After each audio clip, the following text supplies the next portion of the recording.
peut-être avec la même franchise avec laquelle vous m'avez interpellé, vous me connaissez. Monsieur Mokoutch, je craignais que devant la tension très forte de l'île et les drames qui ont touché les familles corses et toute la Corse, l'État soit le bouc émissaire. Je crains que mes craintes se révèlent quand j'écoute votre intervention. Parce que je crois que comme ce n'est pas la présence de Monsieur le Cardinal qui me fait penser à une métaphore religieuse depuis tout à l'heure, mais comme Paul VI l'invitait pour l'Église, il l'invitait au dialogue. Le dialogue, c'est la conversation, c'est pas le réquisitoire. Si on veut un dialogue, il faut qu'on essaye de partager les contraintes et qu'on se dise la vérité. Monsieur Benedetti a des différences assez profondes avec Monsieur Benedetti. Je crois qu'il croit savoir que je ne suis pas militant indépendantiste. Monsieur Benedetti a au moins, si je peux me permettre de souligner l'honnêteté de votre discours, dit que l'État avait une part de responsabilité incontestable, mais que le mouvement nationaliste aussi, et que des militants qui s'étaient égarés, vous l'avez dit vous-même aussi. J'aurais aimé la même honnêteté. Parce que, monsieur Mokoutch, ce n'est pas l'État qui trafique la drogue en Corse. Ce n'est pas l'État qui tue de sang-froid des enfants dont on prive des parents. Ce n'est pas l'État qui trafique des armes ou qui blanchit de l'argent désormais. Et quand des mafieux italiens parlent, ils ne dénoncent pas des agents de l'État. Et je regrette que dans notre discussion d'honnêteté, on ne l'ait pas évoqué. Et donc l'État ne peut pas être le bouc émissaire des difficultés parce que je pense que quelque chose de très important qui se joue, Madame la Présidente nous appelait tout à l'heure à ne pas avoir d'effet de manche, c'est que dans le triangle entre le crime organisé, l'État et la Corse, la collectivité étant la Corse, je pense que dans un jeu à trois, il faut être l'un des deux, comme disait Bismarck. Et on a plutôt intérêt, me semble-t-il, aujourd'hui, à faire État corse contre le crime que chacun de son côté, parce que si c'est chacun de son côté, tout le monde va perdre. Et je regrette, parce qu'on se connaît depuis un petit bout de temps désormais, et on nous a des échanges francs, qu'on ne puisse pas se dire qu'il y a un partage des contraintes, comme diraient les architectes, qu'il y a un partage des charges, si on veut que l'édifice tienne. Donc j'entends peut-être que les discours ont été rédigés avant mon intervention, même si vous m'avez dit que vous m'aviez écouté. Mais je suis un peu touché par le fait que vous n'ayez pas considéré qu'il y avait peut-être d'autres responsabilités que celles de l'État. Je pense que tout le monde les connaît. Monsieur Benedetti, on diverge sur un certain nombre de solutions. Vous prenez souvent l'exemple des autres formes d'îles de la Méditerranée, dans une conception assez large, puisque nous allons jusqu'aux îles Canaries quand nous discutons. Aucune n'a résolu le problème avec moins d'État. Et d'ailleurs, l'intervention de Monsieur le maire, je ne voudrais pas le faire parler, il l'a dit ici, et la démonstration, c'est le parquet spécialisé, c'est le régime de détention spécialisé, c'est les magistrats spécialisés, c'est les enquêteurs spécialisés. Quand on dit spécialisé, c'est spécialisé contre le crime organisé. Et c'est une présence de l'État très forte qui fait reculer, parce que l'Italie a inventé la mafia, mais a aussi inventé l'antimafia. Et on ne peut pas, me semble-t-il, saluer Monsieur le maire de Palerme dans son discours et dans son éloquence, et dans son courage, évidemment, et ne pas accepter les solutions qu'il nous a tous évoquées, que ceux qui ont des oreilles entendent, comme ça on filera la métaphore religieuse jusqu'au bout. Madame Thibert, moi je vous remercie d'avoir salué, comme Madame Bozzi, les moyens supplémentaires. Mais je suis en désaccord avec quelques-uns de vos propos. Vous évoquez le fait que la Corse soit le territoire de la République métropolitaine le plus pauvre. Oui, j'ai déjà dénoncé. On pourrait à l'envie savoir où est la responsabilité. Sans doute aussi très partagée, me semble-t-il. Mais je ne vois pas de lien entre pauvreté et criminalité. Moi, je suis issu d'une famille de femmes de ménage, un grand-père qui était mineur, et ici plein de gens qui sont sans doute issus de familles très modestes. Et l'honneur des gens modestes, c'est d'apprendre les règles à leurs enfants. Et d'apprendre le fait que ce n'est pas parce qu'on est pauvre qu'on est criminel.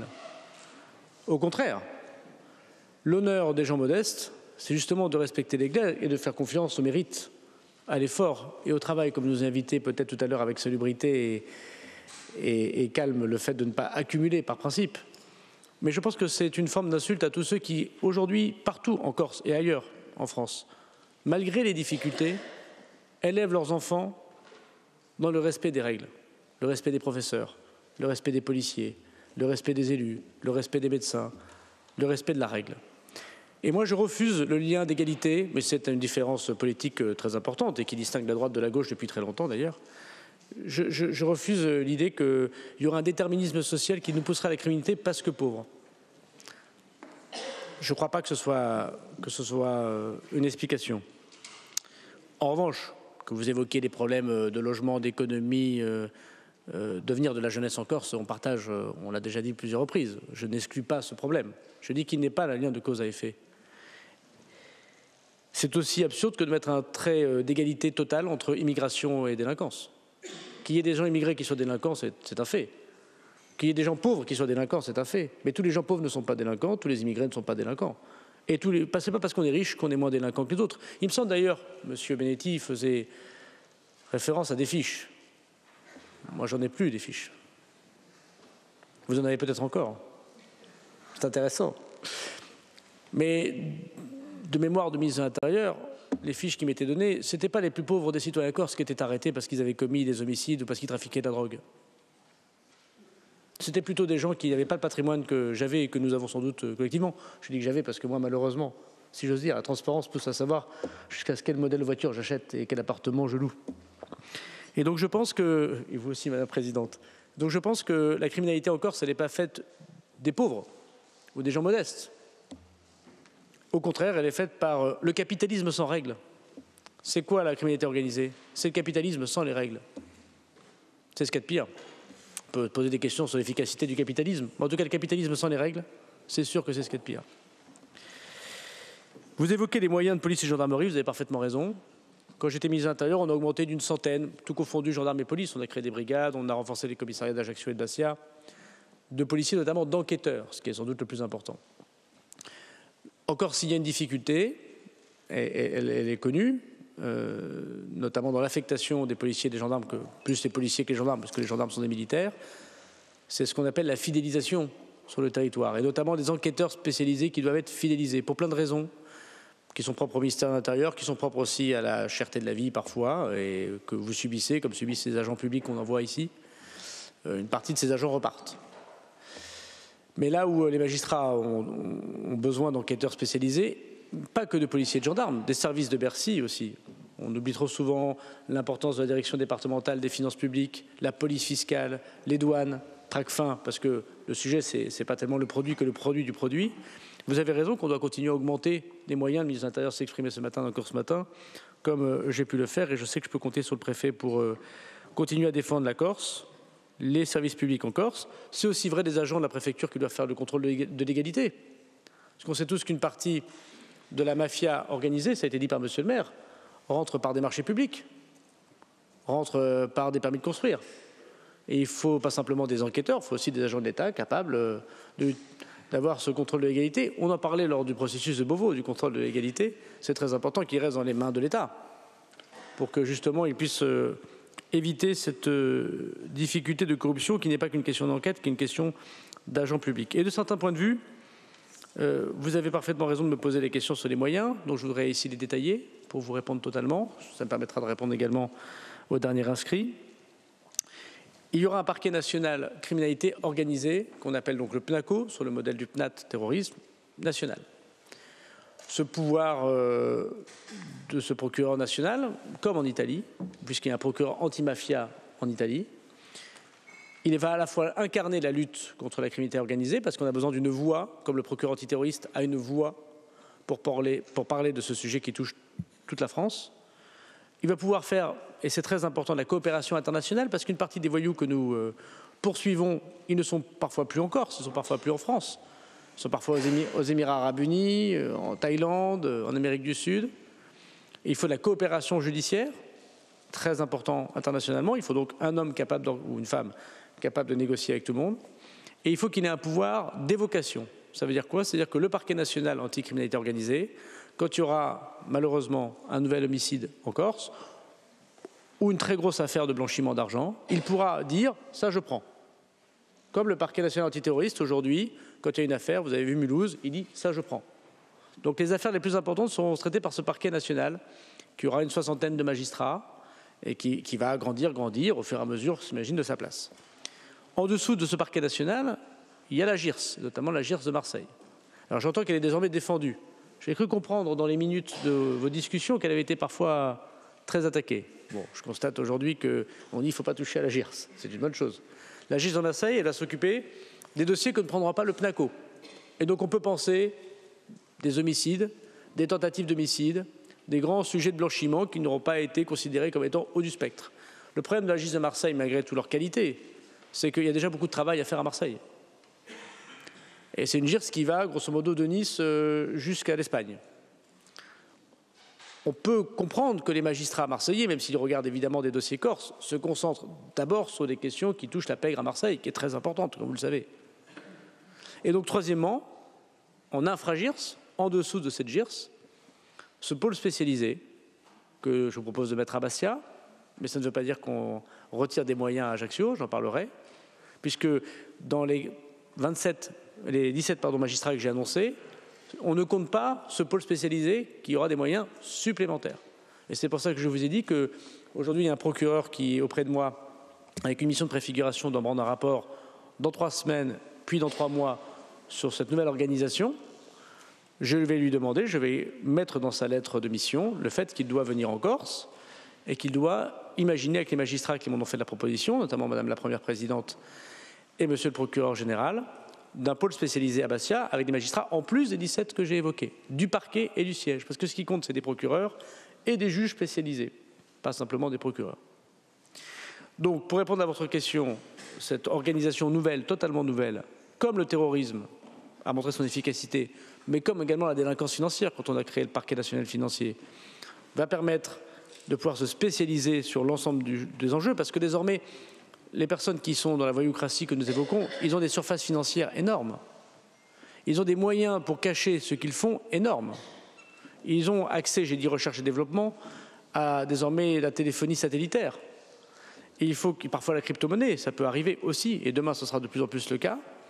Il faut que nous ayons cette chaîne spécialisée. Ces 17 magistrats, cette vingtaine de greffiers et ces assistants de justice, c'est sans compter ce pôle spécialisé dont j'attends la préfiguration et je pense que d'ici 3 mois, on pourra préciser exactement le nombre de moyens qu'on y mettra et donc effectivement le nombre d'enquêteurs qu'il faudra en plus en Corse pour suivre les affaires qu'ils peuvent faire. Et je pense notamment en Corse aux extorsions ou aux pressions sur les élus qui ne sont quasiment jamais traitées par manque de moyens. Ce qui est traité avec peu d'efficacité parfois, ça a été dit sur le manque d'élucidation, c'est les homicides, tentatives d'homicide ou les grosses saisies de drogue. Mais les extorsions, les plaintes sont déposées, c'est très difficile aux magistrats de suivre, ils n'ont pas assez de moyens pour le faire. Donc ce que fera maintenant ce pôle spécialisé, c'est de lutter contre les extorsions, de lutter contre la liberté d'entreprendre qui est entravée, de lutter contre des élus qui viennent voir les services de police ou de justice ou monsieur le préfet et qui disent nous avons des pressions immenses. Vous évoquez enfin, la question de ce que nous allons faire sur l'emploi et le développement économique, là, je crois que c'est un débat entre vous, parce qu'il y a une collectivité qui a des moyens propres. La pré-autonomie ou l'autonomie, c'est pas que l'État s'intéresse aux sujets qui sont ceux de la collectivité. Et j'ai eu l'occasion de dire, ce qui me permet de répondre aussi à M. Mokouch, que moi je suis rapidement favorable à ce qu'on adopte l'article constitutionnel sur lequel on s'est mis d'accord. Ça veut aussi dire, j'ai dit au président Siméon hier soir, qu'il faut convaincre, comme je l'ai toujours dit, les hémicycles du Sénat et de l'Assemblée. On va se dire nos amis à nous, on va essayer de les convaincre. Je pense qu'on va pouvoir y arriver avec le président de la République. Et je voudrais saluer ici le travail que fait M. François Rebsamen, qui est un Girondin, un homme extrêmement convaincu et en qui j'ai toute confiance pour aboutir dans le processus que nous avons initié ensemble. Mais je suis un peu étonné parfois des oppositions du groupe socialiste au Sénat et à l'Assemblée nationale. Il n'y a pas 3/5 du Congrès sans les socialistes à l'Assemblée et au Sénat.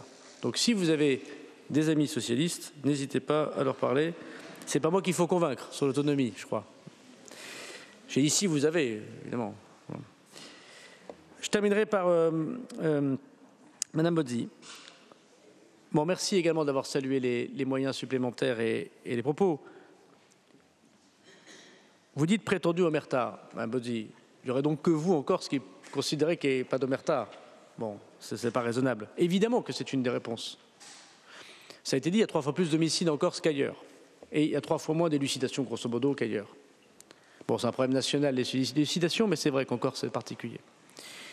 L'omerta, il joue, et je pense que, bon, si monsieur le maire va reprendre la parole, moi je n'y verrai évidemment aucun inconvénient, mais de ce que j'ai compris et appris de mes amis italiens, c'est que dans des affaires où les gens qui parlent sont sûrs de mourir, il faut leur apporter une protection qui leur garantit qu'ils ne mourront pas. En échange, ils arrêtent leur vie criminelle.